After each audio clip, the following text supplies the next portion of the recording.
Hello artist. तो आज के वीडियो में हम बात करेंगे आर्ट मटेरियल्स के बारे में। तो लेट्स गो। लिस्ट तो बहुत लंबी है पर हम एक एक करके देखेंगे। Thing is this wooden board, but ये बोर्ड एलिमेंट्री इंटरमीडिएट ग्रेड का है, इसलिए ये प्रेफर नहीं कर सकते।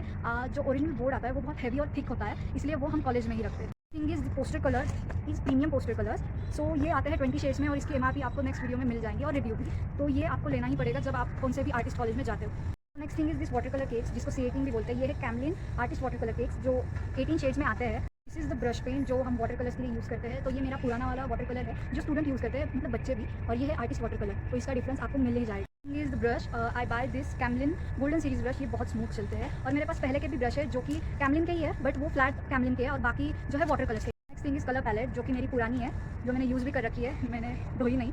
बट आपको पैलेट बड़ी लेनी है छोटी लेनी है, ये आपके ऊपर है। बट मुझे इतनी साइज़ की प्रेफर करने के लिए कुछ लगता नहीं, क्योंकि बहुत बड़ा जब हम लेके जाते हैं तो बैग में भी नहीं फिट होता और जो हम काम करते हैं तब हाथ वगैरह लग गया तो सब मेसी हो जाता है। इसलिए this size is comfortable for all student. ये चीज़ें आपके सबके पास होती है, बट कटर नहीं होता बच्चों के पास। बट हमें इस स्टेज पे कटर लेना पड़ता है, क्योंकि बहुत से जगह पर ये काम आता है, जैसे कि पेंसिल को शार्प करने के लिए। बट हम जब हम शेप्स बनाते हैं तब हमें कटिंग के लिए ये बहुत ही यूज़फुल रहता है। हम उधर सीजर नहीं यूज़ करते, क्योंकि सीजर से जो कट्स आते हैं उसके एंड्स में जो कर्व रहता है, इसलिए हमें ये प्रेफर किया जाता है कॉलेज से ही। इसलिए हमें एक कटर तो लेना ही चाहिए। रूलर आपके हिसाब से आप ट्रांसपेरेंट ले सकते हो या फिर स्टील की भी ले सकते हो, और ये सभी चीज़ें तो आपके पास रहती है।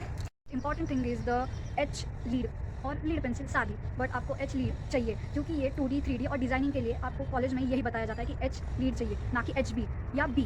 आपको सिर्फ एच से ही काम करना है, क्योंकि ग्रेडेशन में और आपको जब ड्रॉ करना रहता है तब आप डार्कनेस की जगह पहुंच जाते हैं। पर आपको वो पूरा होने के बाद वो आपको इरेज करना पड़ता है, और जब हम इरेज करते हैं तब वो पेपर थोड़ा सा डैमेज हो जाता है। इसलिए हमें एच पेंसिल प्रेफर की जाती है कॉलेज से ही। हमारे टीचर ने हमें कंपलसरी 2D 3D और डिज़ाइन के लिए एच लीड या फिर एच पेंसिल को प्रेफर करने के लिए बताया है। थिंग इज दिस स्केचबुक्स, स्मॉल स्केचबुक्स और सेट द डायरी ऑल्सो। तो हमें 2 लेने को बोली थी, और एक को हमें डायरी बनानी है, डेली डायरी, जिसमें हम जो रोज़ पढ़ते हैं वो लिखना रहता है। मैं लिखती हूँ।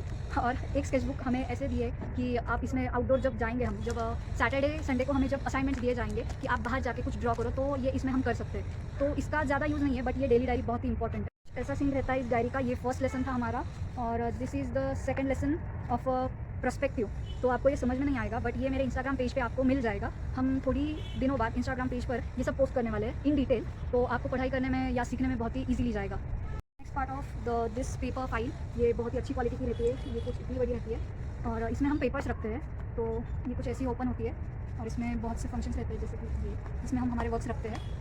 बट ये आपको तभी लेनी है जब आपको कौन सी तो वर्क आपको एक प्रिजर्व करके रखनी है अच्छे से, तो आप ये यूज़ कर सकते हो। ये बहुत अच्छा क्वालिटी का है। और जो दूसरा लेदर में आता है वो भी मेरे पास है, बट वो बहुत छोटा साइज़ रहता है। बड़ा भी आता है, बट उससे ज़्यादा फ़र्क नहीं पड़ता। उसमें खाली 30 या 40 तक ही फाइल्स रख सकते हैं हम, बट इसमें हम बहुत सारी यूज़फुल थिंग्स रख सकते हैं। This paper, this is a super white paper. तो आपको यही लेना है जब आप आर्टिस्ट कॉलेज में जाते हो, क्योंकि इसकी थिकनेस भी बहुत ही अच्छी है और ये बहुत ही ब्राइट कलर का आता है, इसलिए आपको यही लेना है। इसके ऊपर हम जब ब्रश के स्ट्रोक्स रखते हैं वो बहुत ही स्मूथली आते हैं और ब्लेंड भी अच्छे होते हैं, इसलिए ये यूज़ करने के लिए अच्छा है। पेपर पे मैंने एक वर्क किया है जो कि ये है।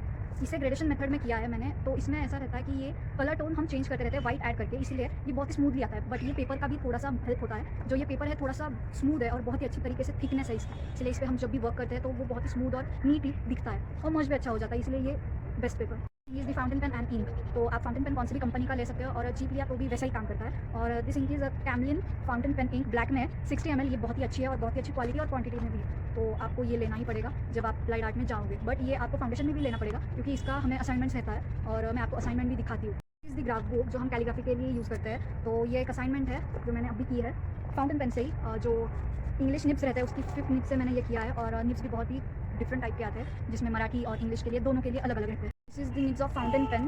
जो ये है वो देवनागरी में है, मतलब मराठी लैंग्वेज की है, और ये जो है वो इंग्लिश लैंग्वेज की है। ये मैंने निकाली है, इधर से मैंने किया है, और ये मैंने यूज़ नहीं किया अब तक, तो इसे भी हम यूज़ करके देखेंगे ही जल्दी ही। तो आपको ये भी लेना पड़ेगा, क्योंकि आपको फाउंटेन पेन यूज़ करना है, तो दिस इज़ द मस्ट।